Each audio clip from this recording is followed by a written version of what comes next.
So last time we talked about average atomic mass and relative atomic mass. And those had the units of unified atomic mass units. But last time I placed something on the scale, I don't remember getting a measurement in unified atomic mass units. Right, because we use grams, right?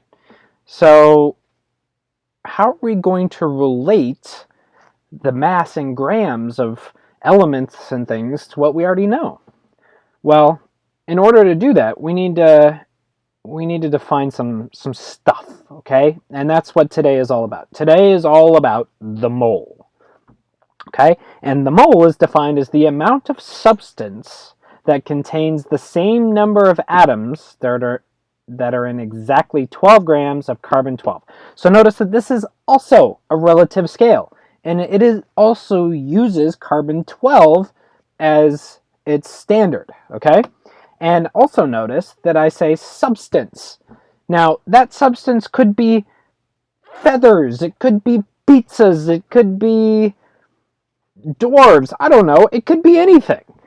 But it's all relative to carbon-12.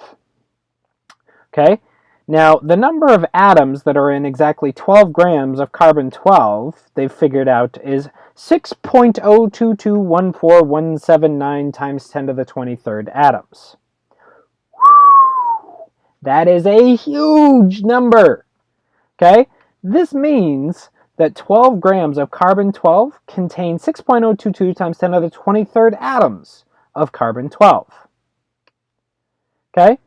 This number is called Avogadro's number, and it has the symbol N sub A. Hey, N sub A. Hey, that's funny. Okay. So this number is ridiculously huge. And in order to give you an idea of the sheer size of this number, I have given you some examples. And you don't have to know these. These are just kind of for fun. This just kind of gives you an idea of the scale that we're talking about in chemistry.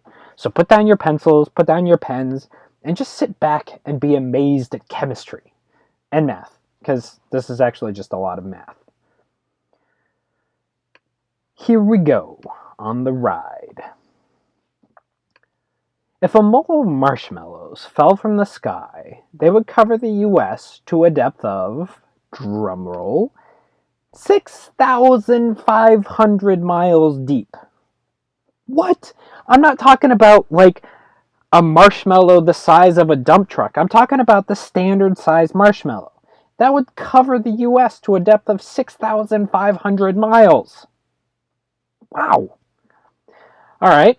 So now we have all these gross, disgusting marshmallows, and we need to get rid of these things.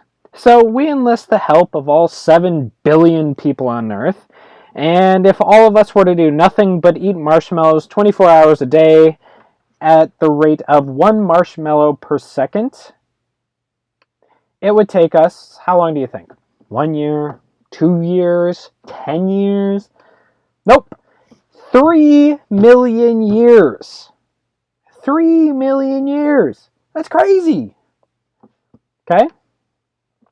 If we stack a mole of pennies on top of one another, okay, and I'm talking about like the thin way so that you can actually stack them, not the long way that you couldn't actually stack them, how tall would the stack be?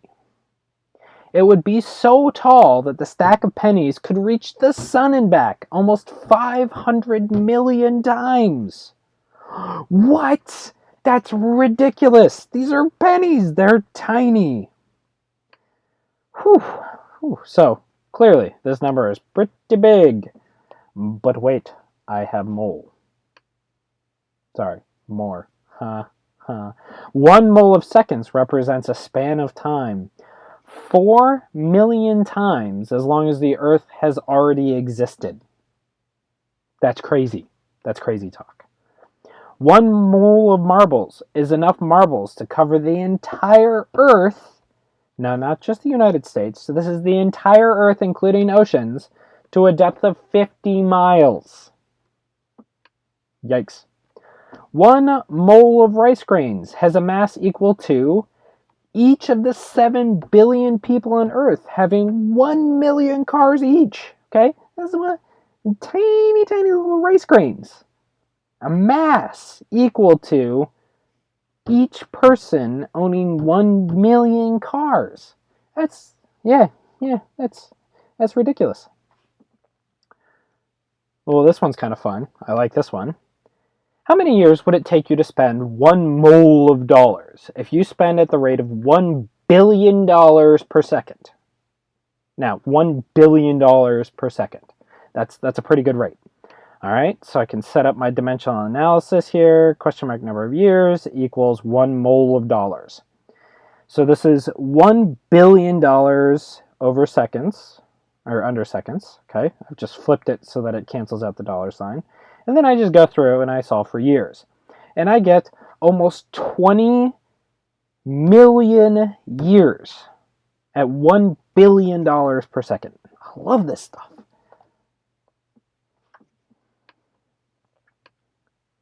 What volume would 1 mole of water molecules be? I want you to pause here and think. So what'd you say? The oceans, all the oceans and the world together, the mass of the volume of the Earth? I don't know. What'd you say? Did you say 18 milliliters? Because this is it right here. This is 1 mole of water, 18 milliliters. Probably not. Okay? This is a mole of salt, sodium chloride, a mole of salt. It's about 35 grams. Okay? So this just gives you an idea. The things that we are working with are impossibly small. Okay? If 1 mole of water molecules is just 18 milliliters. Okay? So, how are we going to use this stuff? All right. Well, I might ask you a question that's something like this. How many moles are there in 4 times 10 to the 27th atoms of potassium? Okay? Well, this kind of looks like it's set up to be dimensional analysis, right? Is there some way that I could use some sort of conversion factor? Well, yeah. I know that 1 mole of particles... Oh yeah, this is kind of amusing. The quantity is called a mole. The unit of mole is mole, M-O-L. They decided to drop the E, okay? So that's kind of funny. We'll just use MOL mostly, okay? 1 mole of particles is 6.022 times 10 to the 23rd particles of something, okay? Now, in this case, my particles are going to be atoms of potassium. So how many moles of potassium are there in 4 times 10 to the 27 atoms of potassium? Well, this is set up to be dimensional analysis, right? So question mark moles. And I'm going to throw in the label K. Question mark moles potassium.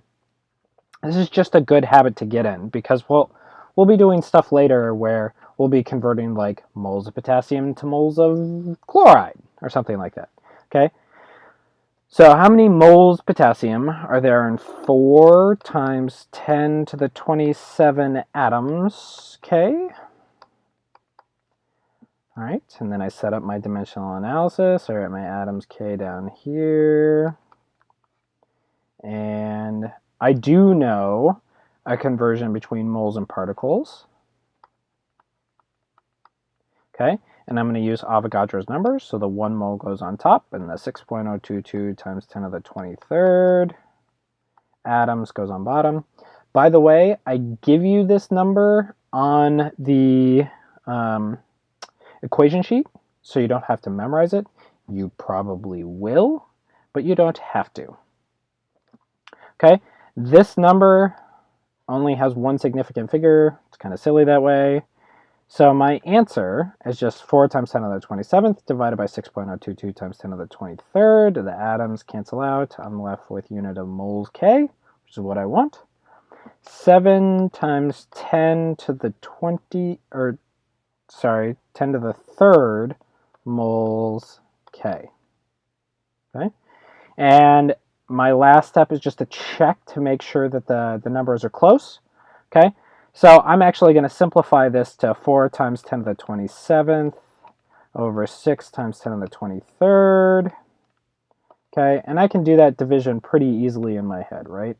So 4 times 6 is that's 2/3, 0.66, times 10 to the 27 minus 23 is 4. Okay, this isn't correct scientific notation, so this has got to get bigger by 1, which means this has to get smaller by 1, so it's about 6.6 times 10 to the third. Okay, which is about 7 times 10 to the third. There's my check. I'm good to go. Answer done.